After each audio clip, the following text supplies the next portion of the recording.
In this video, we're going to go through some common polar graphs.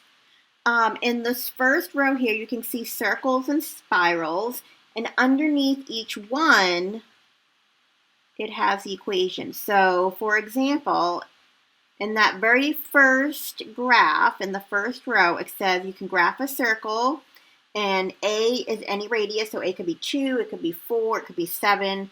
R is equal to some number, and R is the radius, and that's with the center at 0, 0.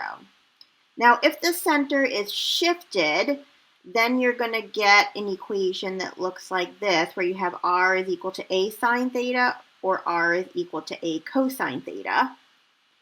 And then you could also get a spiral if you have R is equal to some number times your angle. So, for example, R is equal to 3 theta or a quarter theta, where you have A is some constant times your angle. Now, in the second row, we have limacons, and some of them have dimples, which you can see here. Here's one with the dimple that looks like an upside down heart. Now, it could be facing the other way too, depending on what the function is. And some other ones just have like a dimple where it just goes in a little bit. And then there's one that looks really close to a circle, but there's like one area that's flattened out a little bit. And then there's others here. When A is less than B, you get a loop. And it shows you your equations here. If A is less than B in either of these cases, you're going to get something with a loop in there. Then you have roses, and your equation for a rose is going to be R is equal to some number times sine theta with some multiple of theta, or R is equal to A cosine some multiple of theta. And depending on what the function is and what the value of n is, you're going to get a certain number of petals. And here are all the different options that you could have that are the most common options for the different petals. And then the last one we're going to talk about is lemniscates, where it just looks like a figure 8 that's sideways or tilted. And that's the equations for those are down here. XR squared is equal to A squared, and then cosine of 2 theta, or R squared is equal to A squared, sine 2 theta. So I've got 3 examples to go through for graphing these. And I'm going to show you how you can do this on the calculator as well. Go ahead and fix this interval here. That's a typo. It should be, we're going to do this from 0 to 2 pi.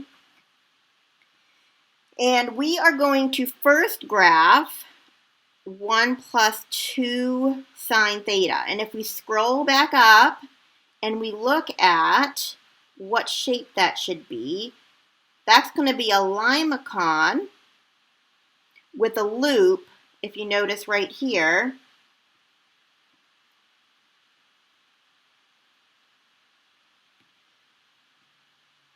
That's going to be a limacon with a loop because the equation that we're graphing is R is equal to 1 plus 2 sine theta, and this is my A and this is my B, and this is the case where A is less than B, so we should be getting a loop when we graph this.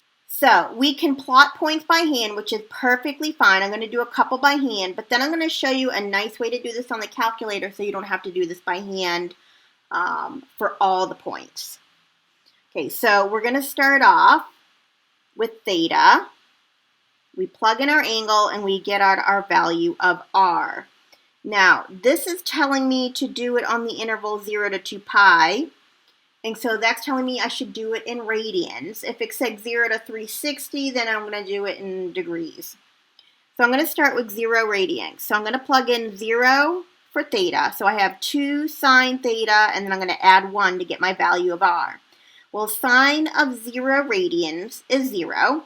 0 times 2 is 0, and then I add 1, so my value of R is 1.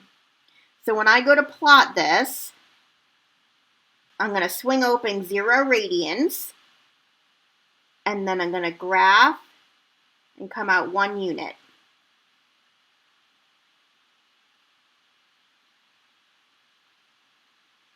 Okay, now if I want to go and do, say, if I now want to graph the point pi over 6, I plug in pi over 6. The sine of pi over 6 is a half, and I get a half times 2 is 1, and then 1 plus 1 is 2. So that means I'm going to swing open to pi over 6, and I'm going to come out 2 units. So that would be right here. And I can continue to do this by hand, but of course there's always an easier way to do this on the calculator.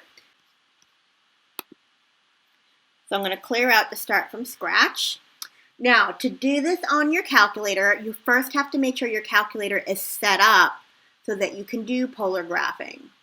Okay, so you want to go to mode to start off with. You want to make sure you're in radians since we're plotting in radians. I'm going to come down and I'm going to hit enter on radians. But then I'm also going to come down one more line, at least it is on my calculator, where we have different ways of graphing. We have functions, which is what we normally use when we have y equals and then we plug in some equation. We have parametric, which is something that you'll get into when you take calculus. And then if you scroll over again, you have polar graphing. So you want to make sure that you're entered on, or you're highlighted on polar, hit enter, and we're going to save this. So now when we go into y equals to graph something, it's not going to come up y equals anymore. It's going to come up as r's.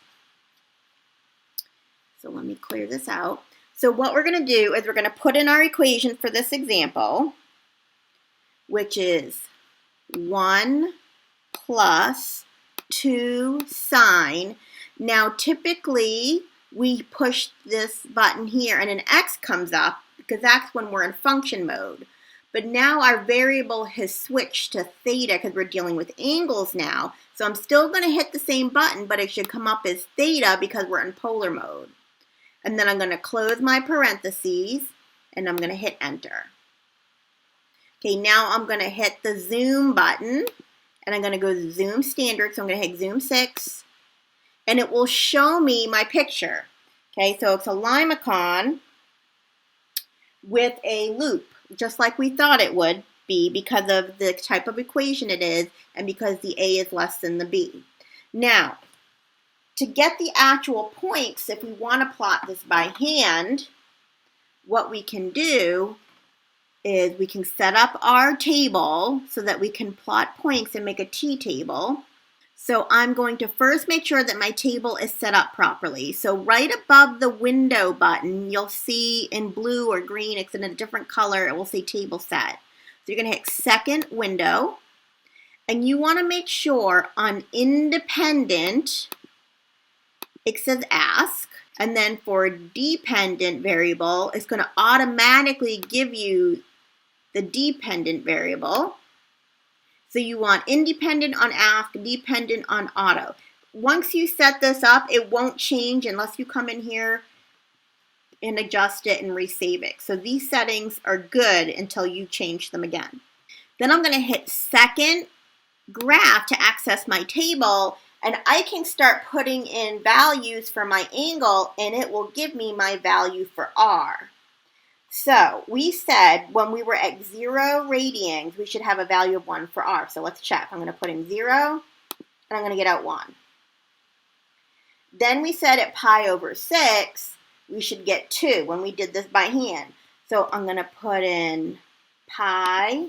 So I'm going to access the pi button, which is above my division sign. I have to hit the second button, and then I'm going to hit divided by 6 for pi over 6. I'm going to hit enter, and that's going to automatically change it to a decimal value. Okay, now if I want to do, say, pi over 4, I'm going to hit second, pi, and then do divided by 4. And then I can go through and I can make a table of values and then plot those points on my grid. Once you plot all the points from your table, you should get your Limacon that looks like this. Now, if you don't go the full 2 pi, if you only plot points between 0 and pi, you're not going to get the full picture. You're not going to get the loop. So when you go around from pi to 2 pi, that's when you're going to form your loop. Now, there are times where you have to go around, depending on what the graph is, that you have to do 2 full rotations to get the entire graph. So that is why it's important to understand what the shape should look like based on the equation, so you know if you have the full picture or not. Now, for example B, we are going to graph r is equal to 4 cosine 3 theta. And if you scroll back up and look at our chart, you're going to see that that is this picture right here, where we have r is equal to some number, in this case it's 4 times cosine 3 theta. So when we graph this, it should look like a 3-leafed flower. So I'm going to go ahead and go back to my y equals, and I'm going to put in my new equation. So I'm going to clear this out, and I'm going to put in 4 cosine 3, and I'm going to hit the x button. That's my variable button that we normally use for x, but when we hit it this time, because we're in polar form, it's going to come up as theta. And then I'm going to close my parentheses, and then I'm going to tell it to zoom standard, so zoom 6. And there's my 3-leaf row, so I know what it looks like. If I go back to my table, I can go start putting in other values to make my chart so I can plot my points. Now, when you are done plotting your points, this is the picture that you should see. And most of the time, you can get away with plotting just your pi's over 6, or your pi over 3, or your pi over 4 angles. However, with this one, when I was going through and plotting it, I wasn't getting enough in between points in order to get that curve. I kept getting 0 or 4.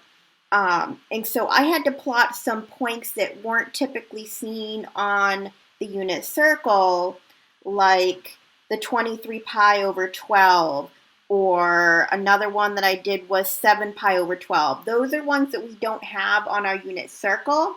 But if you have to, look at the grid or look at the polar graph that I gave you and plot some of those additional angles to get those points in between to get that curve.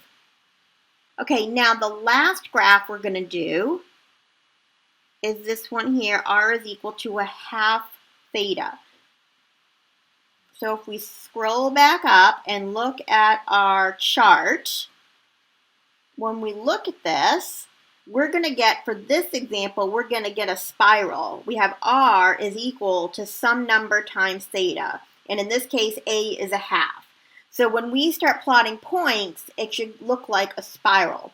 Now with spirals, the more rotations you make, the more spiral you're going to see, and the spiral is going to come out further and further. So sometimes if you go around 2 pi, you might not see that full spiral, and you might have to make another rotation, start plugging in angles that are bigger than 2 pi, and make that second rotation to get more points. So let's go in here, clear out our last example, and let's put in a half theta. So I'm going to put in 0.5, or you can put in the fraction 1/2 in parentheses, and then I'm going to hit my theta button, which is my variable button. And then I'm going to go and hit the zoom button, and then 6 for zoom standard, and we see that spiral. Now, if I do a second rotation, I'm going to see more of that spiral. So if I want to see that, I can go and adjust my window by hitting the window button. And if you scroll down, this is telling me theta minimum is 0. We're going to start at 0 radians. And right now, max is at 2 pi radians, which in decimal approximation is a 6.28. Now, if I want to go out to a second rotation, I can tell it to go out to 4 pi. So I'm going to hit 4 pi and enter. And then I'm going to go back to my graph. And I'll see more of the spiral because it made a second rotation and it went out further, and I can plot more points that way. In this example, I only told you to go out to 2 pi, but if I want to see a second rotation, I will let you know, and it will say in the directions to make sure you go from 0 to 4 pi.